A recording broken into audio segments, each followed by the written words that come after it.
Assalomu alaykum, Fayzli oshxonaga xush kelibsiz. Bugungi videomizda milliy taomlarimizdan biri bo'lgan norinni o'zim tayyorlaydigan usulimni ko'rsatib bermoqchiman.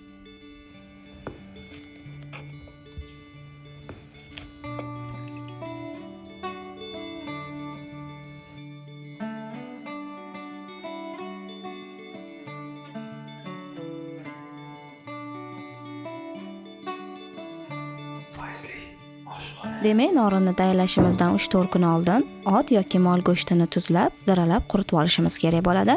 Buning uchun bizga 1 kilogramm ot go'shti kerak. Xohlaganlar 1:1, ya'ni yarmiga ot, yarmiga mol go'shti ishlatishingiz ham mumkin. Yuvilgan go'shtni suvidan salfetka bilan quritamiz. Agar go'sht bo'lagi katta bo'lsa, uni 2 ga bo'lish kerak bo'ladi. Go'shtni ichlarigacha tuzlar yaxshi kirishi uchun pichoqda shunaqa izla qoldirib chiqamiz.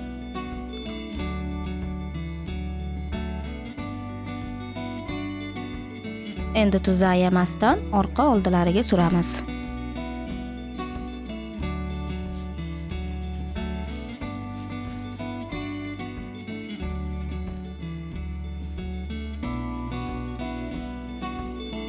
So'ng maydalangan zirani ham sepib ishqalaymiz.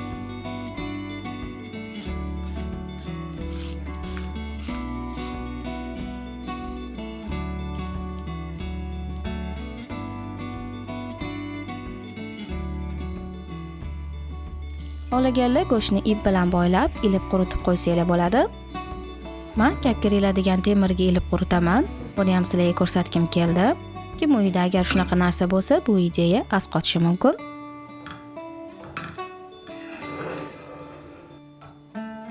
Go'shtni shu turishida salqin joyga 3-4 kunga olib qo'yamiz.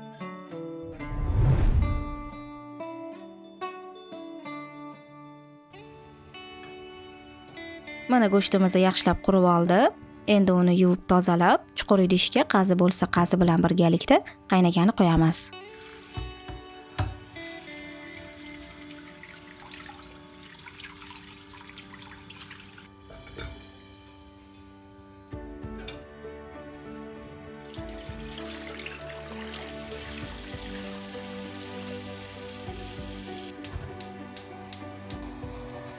Bitta qaynab ko'pigi chiqqanidan keyin ko'piklaridan tozalab, miltillatib 2,5-3 soat qaynatamiz.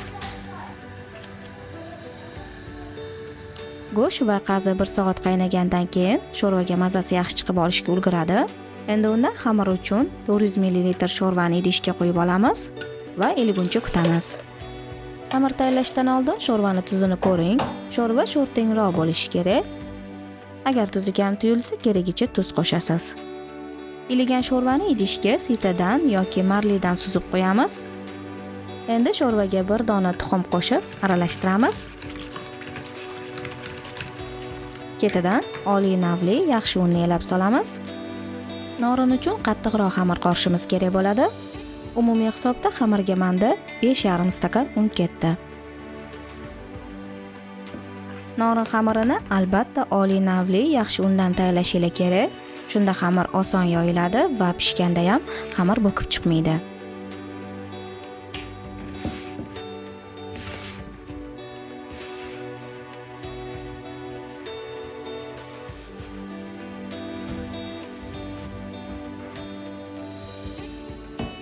Mana shunaqa qattiqlikdagi xamir bo'ladi.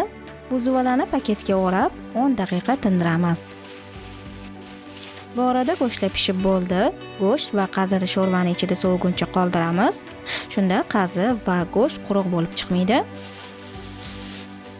Xamir tingandan keyin uni yana bir bor ozgina mushtlab 15-20 daqiqaga tinguncha qoldiramiz.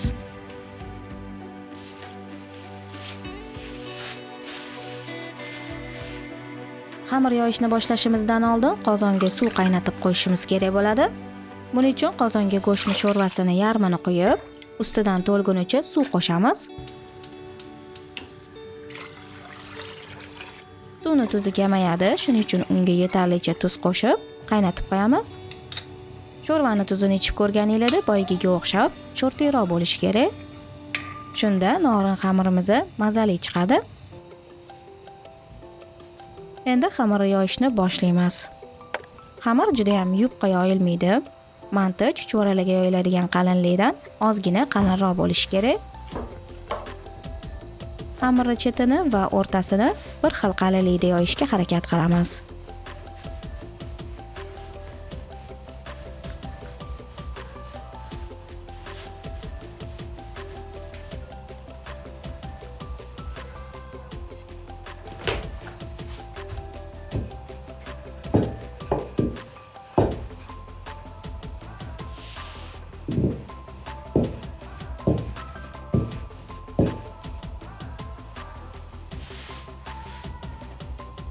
Mana xamir qalinligiga ahamiyat berasizlar.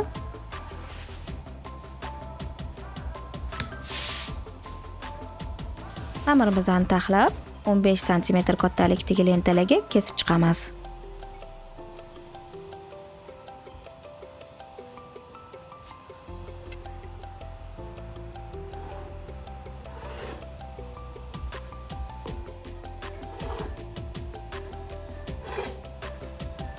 Ushbu lentalarni ust qo'yib, 15 ga 15 sm to'rtburchaklarni kesib olamiz.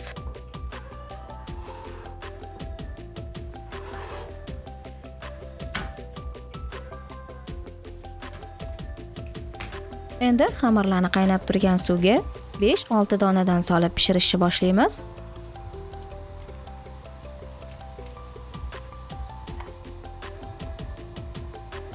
Xamirni juda ko'p pishirish shart emas. Suv ustiga suzib chiqishi bilan uni suvdan olamiz.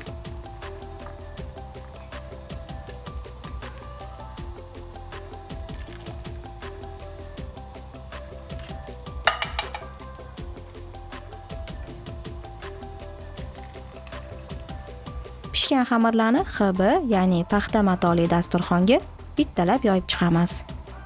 Qo'limiz kuymasligi uchun yonimizga idishda muzdek suv qo'yib olamiz va qo'limizni suvga botirib xamirni yoyib chiqamiz.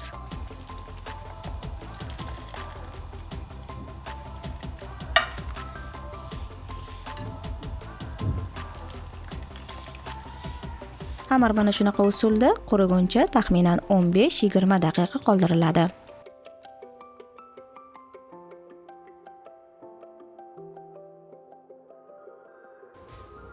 Xamirlar qurib bo'lganidan keyin laganga bittalab yog'lab ustma-ust taxlab chiqamiz. Men har doim norin uchun hidsizlantirib olingan paxta yog'ini ishlataman. Menimcha shunda norin yanada mazaliroq chiqadi.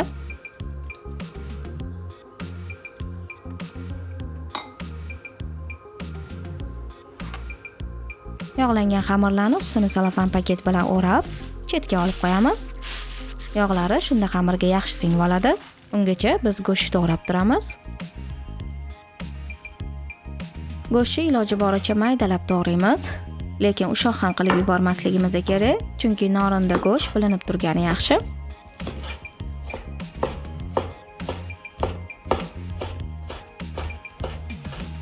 Mana go'sht to'g'rab bo'lindi.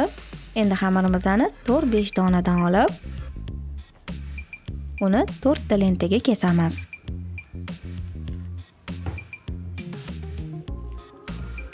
Va har bir lentalarni ingichka qilib to'g'rab chiqamiz. Xamir to'g'raydigan pichoqinglar o'tkir bo'lsa, xamiringiz chiroyli to'g'riladi va ishingiz tez bitadi.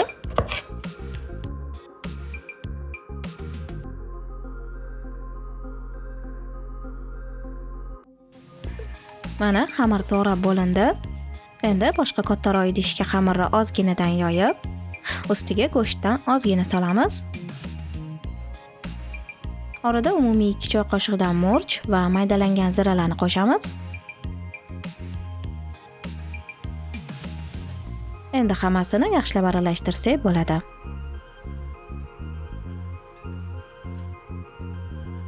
Agar norin quruqroq tuyulsa, ozgina yog' qo'shib yuborishingiz mumkin.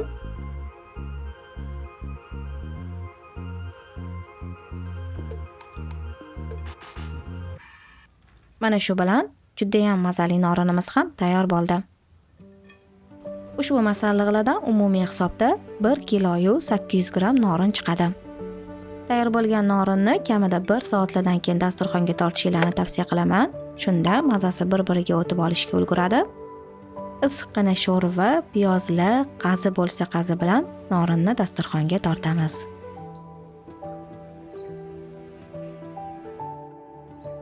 Sizga tayyorlab ko'rsatgan norinim ma'qul bo'lgan bo'lsa, videoga like bosib, mulohazalaringizni kommentariyalarda yozib qoldirishingizni kutib qolaman.